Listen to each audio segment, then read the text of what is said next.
So, hi everyone, welcome back to my channel. My name is Reet. I talk about manifestations and LA success stories. So, मैंने एक post share की थी आपके साथ जिसमें मेरे क्लाइंट ने ना अपनी ड्रीम कंट्री को मैनिफेस्ट किया है, जो वीज़ा मैनिफेस्ट किया है, ठीक है। वो मैं आपको शेयर करने वाली हूँ कि कैसे मैनिफेस्ट किया, कितने दिनों में मैनिफेस्ट किया और क्या उन्होंने प्रैक्टिस की जिसकी वजह से उन्होंने मैनिफेस्ट किया। तो जैसे कि वो क्लाइंट थे तो ऑफ़ कोर्स उन्होंने मुझसे कोचिंग ली थी और उनकी तरह आप भी मुझसे कोचिंग ले सकते हो जिनके बहुत बरसों के काम अटके पड़े हैं। You can get coaching and consultation और गाइडेंस फ्रॉम मी, ताकि आपके जो ब्लॉकेजेस हैं, वो बैरियर्स, उन्हें हम ख़त्म कर सकें। उन्हें रिमूव करने के बाद आपकी मैनिफेस्टेशन पर हम काम कर सकें। एंड इनकी तरह आप भी मुझे अपनी सक्सेस स्टोरीज़ सेंड करो, ठीक है, और मैं आपकी स्टोरीज़ यहाँ पर शेयर करूँ। So I want that and it's all up to you कि आप करना चाहते हो या नहीं। सो सक्सेस स्टोरी को स्टार्ट करते हैं। इसमें ये है कि एक लड़की है जो ना पिछले 4 से 5 महीनों से अपना वीज़ा मैनिफेस्ट करना चाहती थी, अपनी ड्रीम कंट्री जहाँ पर वो हमेशा से जाना चाहती थी। And because of some reason वो मैनिफेस्ट नहीं हो रहा था। एंड अब जैसे वो मैनिफेस्ट नहीं हो रहा था तो उसने अपनी तरफ से तो सारी प्रैक्टिसेस कर ही ली थी, एफर्मेशंस की थी, इमेजिनेशन, विजुअलाइजेशन वगैरह सब कुछ कर लिया था। बट अभी उसे ऐसा था कि मेरा अभी लास्ट चांस है, तो पता नहीं अब होगा या नहीं। एंड अगर अब नहीं हुआ तो मेरे हाथ से मेरी वो ड्रीम कंट्री हमेशा के लिए हाथ से निकल जाएगी। So she decided to take coaching. तो उन्होंने कोचिंग लेना स्टार्ट किया एंड हमने पहले दिन ही सारी जो उनके जो ब्लॉकेजेस थे उन्हें अनफोल्ड किया। एंड जो भी चीज़ें वो कर रही थी एंड क्या क्या उन्हें जो वो कर रही थी एंड जो उनकी करंट सिचुएशन थी, जो उनकी डिज़ायर्ड रियलिटी, उन सब सारे टॉपिक्स को ना हमने अनफोल्ड किया। उसके बाद हमने हर रोज़ उस एक पर्टिकुलर चीज़ पर काम किया जो कि है उनकी डिज़ायर्ड रियलिटी, जिस स्टेट में हमें रहना होता है उसमें काम किया। एंड उसके साथ साथ हमने उस बैरियर्स एंड ब्लॉकेजेस पर भी काम किया जो रेजिस्टेंस का काम करते हैं एंड जिनका तोड़ना या फिर जिनका टूटना, जिनका रिमूव होना बहुत ज़्यादा ज़रूरी है हमारी मैनिफेस्टेशन के रिज़ल्ट के लिए। एंड जब तक ऐसा नहीं होता है तब तक रिज़ल्ट नहीं मिलता है। अगर आपको अभी तक रिज़ल्ट नहीं मिला, इट मीन्स कि कोई ना कोई चीज़ ऐसी है जो रेजिस्टेंस का काम कर रही है। बिकॉज मैनिफेस्टेशन में ऐसा बिल्कुल नहीं है कि आप कुछ करो और रिज़ल्ट ना मिले। नहीं मिलता है जब रिज़ल्ट, तो इसका एक कारण होता है, एक ब्लॉकेज होता है जो आपके रास्ते में होता है। आपको जस्ट वो डिफ़ाइन करना है कि वो कौन सा ब्लॉकेज है, उसे ढूंढना है एंड उसे ख़त्म करना है। तो यहीं पर इनका ब्लॉकेज ये था, एक तो ये नेगेटिविटी पर ध्यान देती थी, मतलब कि दिन में कोई भी हो, हम सिर्फ वीज़ा वाले टॉपिक को नहीं रख रही हैं, ठीक है। यहाँ पर मैनिफेस्टेशन सिर्फ एक वही उसी पर्टिकुलर स्पेसिफिक एरिया में करनी है। चलो वहाँ पर तो रिज़ल्ट चाहिए, बट उनके साथ वाले जो हमारे सारे लाइफ के एरियाज़ होते हैं ना, हम उन्हें कैसे डिनोट करते हैं या फिर उनके लिए हमारा क्या बिहेवियर होता है, वो चीज़ बहुत ज़्यादा मायने रखती है। एंड जो हमारा बिहेवियर उस चीज़ दूसरे एरियाज़ के लिए होता है, सपोज़ कि किसी को चलो ये ड्रीम कंट्री मैनिफेस्ट करनी थी, बट इनका बिहेवियर जो है अपनी हेल्थ अपीयरेंस को लेकर, ठीक है, और किसी और एरिया को लेकर कि मतलब कोई मनी सिचुएशन को लेकर या अपनी ड्रीम्स को लेकर कि मुझे ये करना है, अभी नहीं हो रहा, जो भी दिमाग में चल रहा है वो सारी चीज़ें ना इम्पैक्ट करती है हमारी एक स्पेसिफिक चीज़ को भी। तो जब तक सारे एरियाज़ में हमें एक तरह का हम एक अच्छे माइंडसेट के साथ नहीं चलेंगे, तो इसी वजह से रिज़ल्ट में रेजिस्टेंस पैदा हो जाता है। बिकॉज़ जो नेगेटिविटी होती है वहाँ पर तो वो इम्पैक्ट करती है इधर वाली सिचुएशन को भी, एंड जिसकी वजह से जो नेगेटिव सिचुएशंस होती है उसे हम बार बार अट्रैक्ट करते रहते हैं। बिकॉज़ दैट्स द मैनिफेस्टेशन कि जैसा हमारा माइंडसेट होगा, अगर प्रॉब्लमेटिक होगा तो ऑफ कोर्स हम प्रॉब्लम्स अट्रैक्ट करेंगे। डजेंट मैटर कि कहाँ से प्रॉब्लम्स आ रही हैं, बट प्रॉब्लम्स आएंगी क्योंकि हम उन्हें अट्रैक्ट कर रहे हैं। सो एनीवेज, ये तो एक जनरल नॉलेज थी आपके लिए। अगर आप इस चीज़ पर ध्यान देते हो ना तो आपकी मैनिफेस्टेशन बहुत ज़्यादा स्मूथली होने लग जाएगी। So back to the topic, इनकी यही प्रॉब्लम थी कि ये दूसरे एरियाज़ को लेकर तो उस पर्टिकुलर एरिया को लेकर तो टेंस्ड थी ही कि रिज़ल्ट नहीं मिल रहा है, स्ट्रेस्ड आउट थी, बट दूसरे एरियाज़ को लेकर भी थी। एंड जिसकी वजह से इनका जो नेगेटिविटी वाला लेवल था, जो रेजिस्टेंस था, वो बहुत ज़्यादा था। तो हमने वही चीज़ पर काम किया। हम डेली मैजिक प्रैक्टिस करते थे, ठीक है। तो इन्होंने 1 मंथ का सेशन लिया था एंड जिसकी वजह से हम डेली मैजिक प्रैक्टिस करते थे इनके साथ। तो इनका जो रोज़ रोज़, अभी आपको पता है कि रोज़ रोज़ अगर हम कोई भी एक चीज़ को दोहराते हैं और साथ साथ में हम अ, अपनी जो भी गलतियाँ की होती हैं पहले और उन्हें सुधार करना उन कामों में, उन प्रैक्टिसों में सुधार लेकर आते हैं। तो जब वो चीज़ें हमारी सही होती रहती है तो डे बाय डे हम बेटर बनते जाते हैं। एंड डे बाय डे इनके साथ भी ये सेम सर्कमस्टेंसेस हुए थे कि पहले जितना भी था उसके अगले दिन उससे कम, एंड अगले दिन अगले दिन अगले दिन ऐसे ऐसे करते ना ये इनका जो माइंडसेट था और मास्टर मैनिफेस्टेशन वाला माइंडसेट था वो बेटर बनता गया। एंड जिसकी वजह से इनका जो सबकॉन्शियस था उसमें चेंजेस ये आए कि वो अभी रियलिटी को एक्सेप्ट नहीं करता था जो नेगेटिव होती थी। एंड दूसरा वो डिल्यूजनल बनना स्टार्ट हो गया जिसकी वजह से वो डिल्यूजनल रहता था, डिल्यूजन स्टेट में रहता था।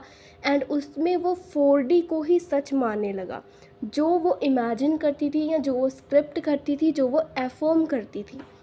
तो जब वो ये सारी प्रैक्टिसेस करती थी उसका सबकॉन्शियस इस तरह से ट्रेंड हो गया कि वो अब उस जो प्रैक्टिस कर रहे हैं हम उनकी तरफ, उनकी जो अटेंशन थी हमारे सबकॉन्शियस की, ठीक है, वो उसकी ज़्यादा हो गई। एंड दैट्स वाई जो भी वो प्रैक्टिस करती थी वो उसके सबकॉन्शियस में बहुत ज़्यादा इम्पैक्ट करता था एंड ज़्यादा जल्दी उसमें जाता था, जिसकी वजह से उसका जो सबकॉन्शियस था वो सेम रियलिटी उसके सर्कमस्टेंसेस में लेकर आता था।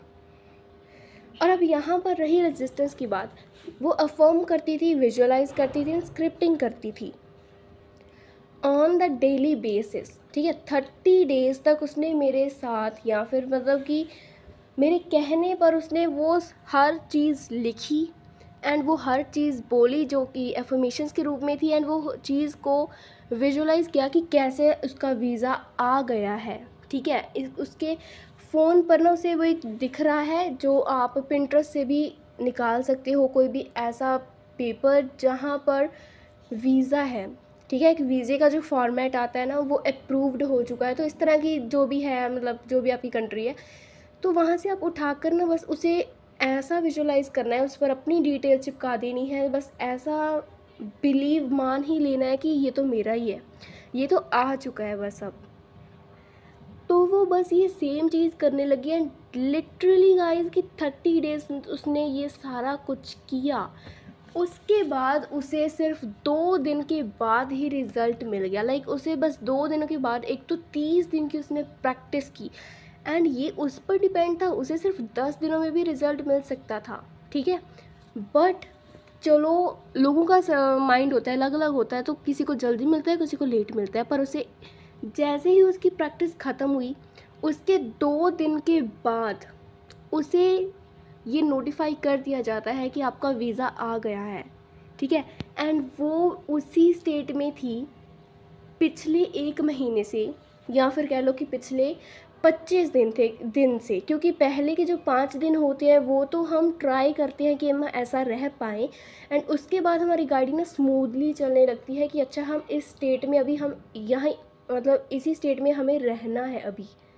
तो वो वैसा करते रहते हैं, कैसे ना कैसे हम उस एम्बॉडीमेंट में चले जाते हैं, उस स्टेट को एम्बॉडी कर लेते हैं जहाँ पर हमारी डिज़ायर्ड रियलिटी होती है एंड जो कि रिफ्लेक्टेड हो जाती है हमारी 3D में, तो जो मैनिफेस्ट हो जाता है। तो भी इसके साथ भी सेम हुआ कि 1 महीने के 2 दिनों के बाद ही उसे ये पता चल गया कि मेरा वीज़ा आ गया एंड उसने मेरे साथ शेयर किया, एंड जो कि पिछले 4 से 5 महीनों में नहीं आ रहा था। तो यहाँ पर हुआ क्या, सिर्फ इंटरनल स्टेट चेंज हुई एंड जिसकी वजह से वो उसने एक ऐसा रिज़ल्ट अपनी तरफ अट्रैक्ट किया जो उसे उसी स्टेट में रखता है। कोई भी स्टेट, जो कोई भी चीज़ है ना, वो हमें एक स्टेट देती है, एक तरह की मेंटली एंड इमोशनली स्टेट में डालती है। अगर वो ऐसा कर सकती है तो हमारी एक मेंटली एंड इमोशनल स्टेट भी उस चीज़ को मैनिफेस्ट कर सकती है। ये दोनों डायरेक्टली प्रोपोर्शनल है, ठीक है। अगर देखो, अगर कोई भी स्टेट, कोई रियलिटी है वो हम पर कोई कुछ इम्पैक्ट कर सकती है, तो अगर हम उस इम्पैक्ट को पहले ले आएँ तो वो जो इम्पैक्ट है, ठीक है, वो स्टेट है वो उस रियलिटी को मैनिफेस्ट करती है, वो उसको लेकर आती है। तो ये चीज़ हमेशा अपने दिमाग में रखना। एंड जो चीज़ अभी आप सोच रहे हो ना, अगर वो आपकी डिज़ायर्ड रियलिटी नहीं है तो स्टॉप थिंकिंग, उस चीज़ को बारे में सोचना बंद कर दो, क्योंकि आप वही लूप में दोबारा से वही चीज़ें अट्रैक्ट करोगे and that would be really disturbing for you in your future, and वो चीज़ आपको बिल्कुल भी बेनिफिट नहीं देने वाली है, ठीक है। तो इन्होंने एफर्मेशन की that I got my visa, इन्होंने अपनी नेटिव लैंग्वेज में किया कि मेरा वीज़ा आ चुका है। तो स्क्रिप्टिंग की डिटेल में वो तो बस मैंने इन्हें बताया था कि तुम ऐसे ऐसे लिखो कि जैसे अभी वो चीज़ हो गई है, विजुअलाइज़ किया द सेम कॉन्सेप्ट। हर रोज़ उन्होंने बेटरमेंट की अपनी तरफ, जो चलो कोई बार डाउट आता था, ठीक है, नेगेटिविटी दौरान आती थी जब वो प्रैक्टिस करती थी उसके दौरान, बट स्टिल उसने गिव अप नहीं किया, वो उसने कैरी ऑन कंटिन्यू रखी सारी अपनी प्रैक्टिसेस, एंड उसके साथ साथ वो बस मैं उसे आगे और भी जाने के लिए मैं उसे मोटिवेट करती थी कि हाँ तुम जाओ, लाइक होगा, सब कुछ होगा, है ना। तो जब भी उसे कोई डाउट आता था ना तो वो मुझसे बात करती थी, एंड जिसकी वजह से उसे जो उसका डाउट या रेजिस्टेंस था वो निकल जाता था, एंड दोबारा से फिर she was ready to keep on. तो यहीं पर अगर आपको किसी मेंटर की ज़रूरत है तो आप प्लीज़ गाइडेंस लो, मुझसे नहीं तो किसी और से लो, बट प्लीज़ लो ताकि आप अटके ना रहो, ठीक है। जब आपने ये देखा होगा ना कि जब गाड़ी अटक जाती है तो वो कितना भी अपने आप की रेस या गियर डालती रहे, वो नहीं निकलती जब तक उसे पीछे से धक्का नहीं लगता है। तो ये सेम चीज़ कुछ लोगों तो ये सेम बात ही कुछ और लोगों के साथ है, तो आई एम श्योर कि उन्हें ये बात समझनी चाहिए एंड कोई मेंटर को हायर करना चाहिए। बट एनीवेज, ये थी उसकी सक्सेस स्टोरी कि कैसे उसने मैनिफेस्ट किया, एंड सेम चीज़ आप भी अप्लाई कर सकते हो। एंड अगर आपको किसी अपनी सिचुएशन या स्पेसिफिक टॉपिक के लिए मुझसे गाइडेंस चाहिए, you can go ahead and you can contact me Insta पर और ईमेल पर। और अगर आपके पास ये दोनों चीज़ें अवेलेबल नहीं है तो you can also contact me on the WhatsApp, and जो आपको मेरी ईमेल से मिलेगा, ओके। तो अब हम वहाँ पर भी कोचिंग कंटिन्यू कर सकते हैं। So thank you so much for watching this video. Please do not forget to like, comment and subscribe.